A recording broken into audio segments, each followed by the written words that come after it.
Hello, lovely students. Welcome back to another exciting literature class. Today's class, we're looking at a very interesting poetry titled Caged Bird by Maya Angelou. Caged Bird by Maya Angelou. Our behavioral objectives. During the course of this lesson, we're going to be learning the background of the poet and the background of the poem. We're going to be learning the summary or subject matter of the poem. We're going to be understanding and looking at the poetic devices employed in the poem, as well as how she used imagery and symbolism in the poem. Now, this is Maya Angelou. This is what Maya Angelou looks like. We're going to be looking at a little bit of history of the background of the poet Maya Angelou. Maya Angelou was born as Marguerite Ann Johnson on the 4th of April 1928 and died 28 May 2014. She was an American singer, a memoirist, civil rights activist, and a poet. She was well known and respected as spokesperson for Black people.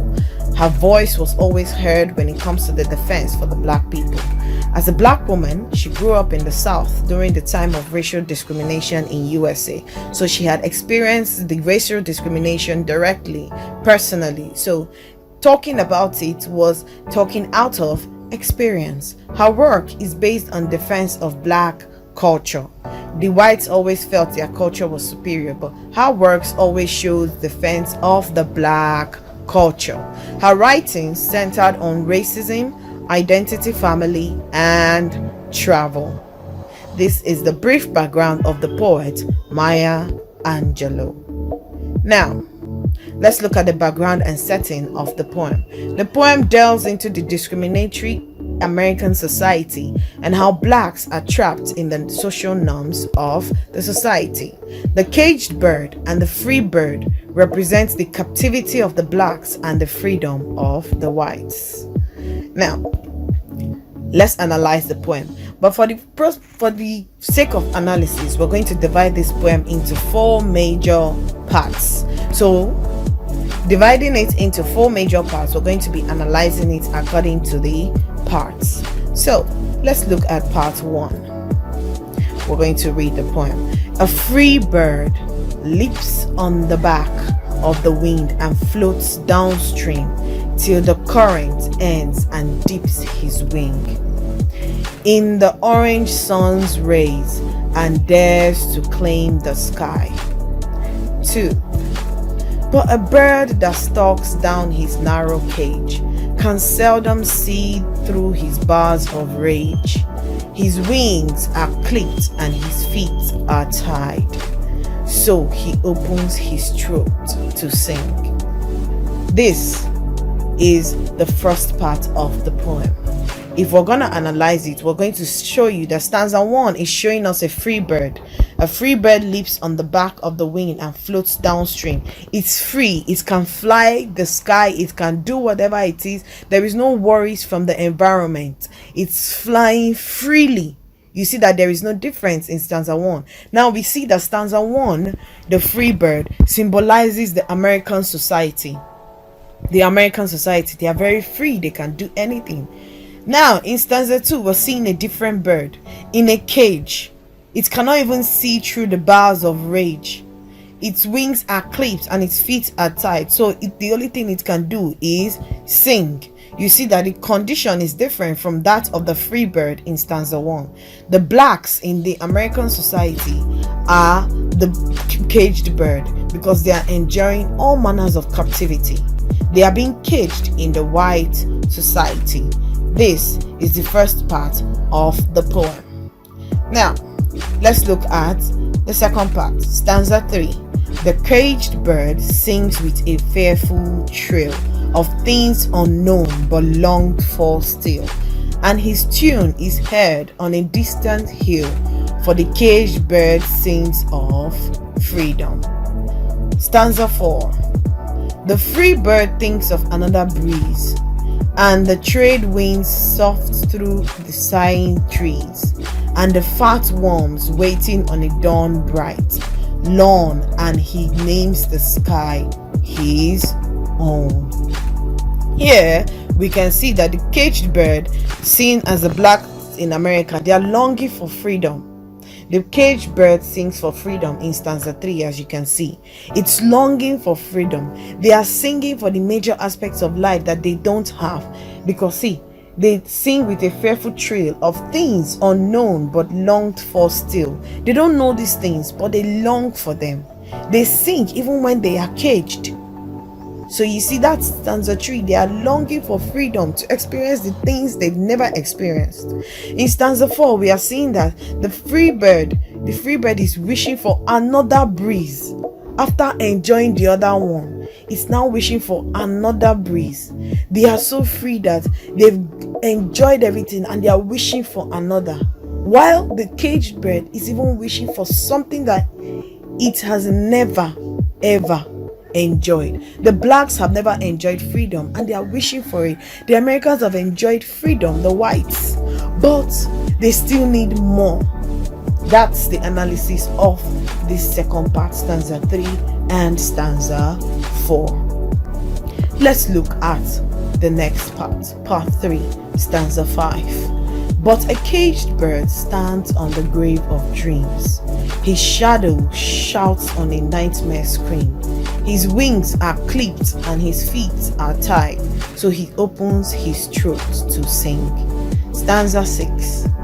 The caged bird sings with a fearful thrill of things unknown, but longed for still, and his tune is heard on the distant hill. For the caged bird sings of freedom.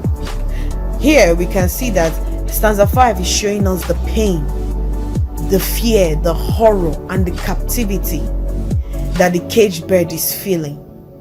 We are seeing everything that the caged bird is feeling at the moment. The black Americans were seeing what they are feeling at the moment.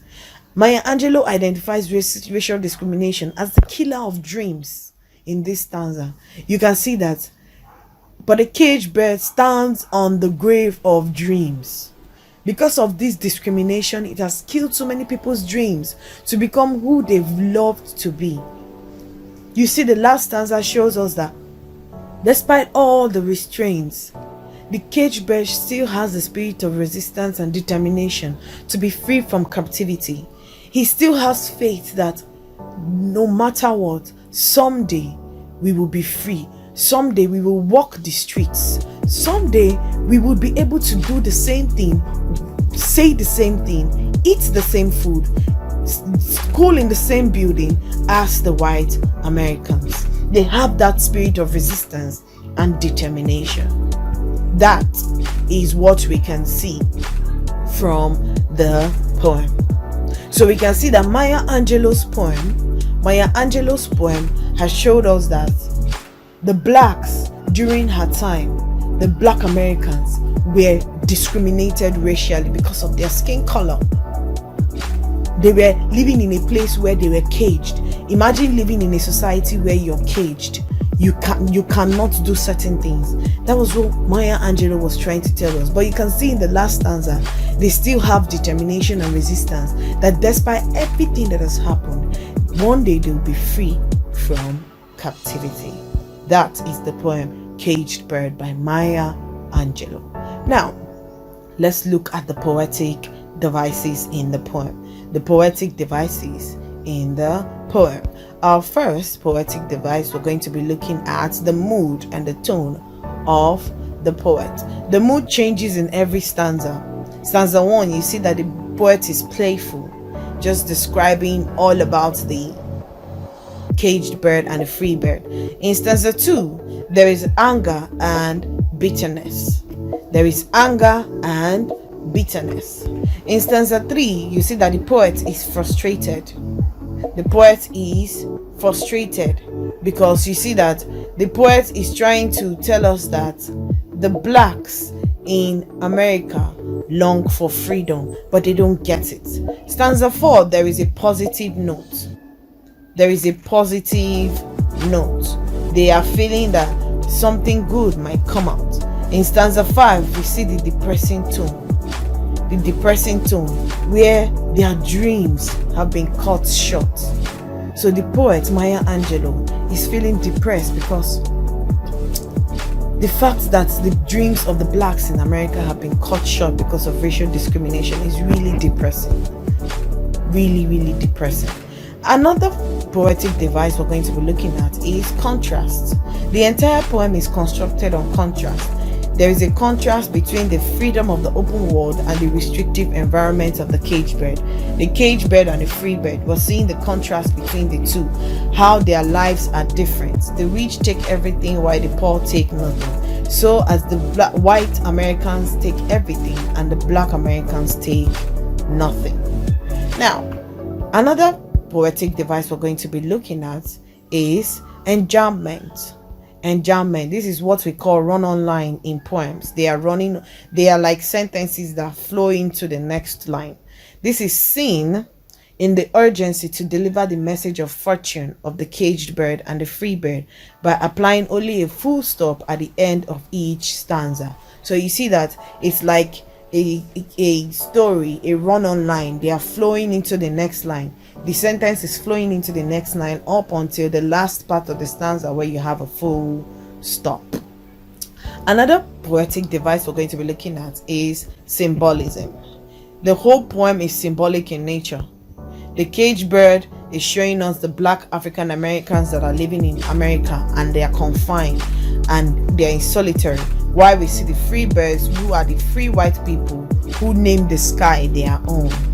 It also means that the greedy white people, the free bird, had acrobatic display, while the caged bird is confined to his bowels of rage in the darkness. So the whole poem is symbolic in nature. The caged bird represents the black African Americans, while the free bird represents the white Americans. Another poetic device we're going to be looking at is imagery. The poet uses a visual and auditory images in the presentation of the captured bird in the cage. So while showing us the captured bird is singing. You see, singing, auditory, and then it uses a visual, caged, tied feet. So these are visual images. The caged bird creates an image of the captivity of the blacks in the American society. So from the caged bird, you understand how held back, how miserable the blacks are feeling in the American society. Now, let's look at the figures of speech. The figures of speech. Our first figure of speech, we're going to be looking at repetition.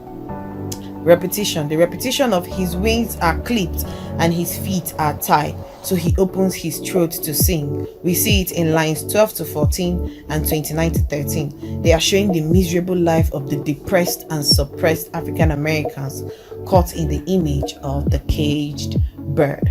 Our second figure of speech is personification. The two birds are personified. The caged bird sings like a human being, so he opens his throat to sing, line 14, while the free bird thinks like human beings that love to do things in a serene and free condition. The free bird thinks, birds don't think, line 23. We also see the use of masculine pronouns for the two birds, such as his wings, he opens, he names, his shadow, his leg, etc. They show the entire blacks that are reduced to irrelevant things. That is personification. Evaluation. Comment on the poet's use of alliteration in the poem. Comment on the poet's use of alliteration in the poem.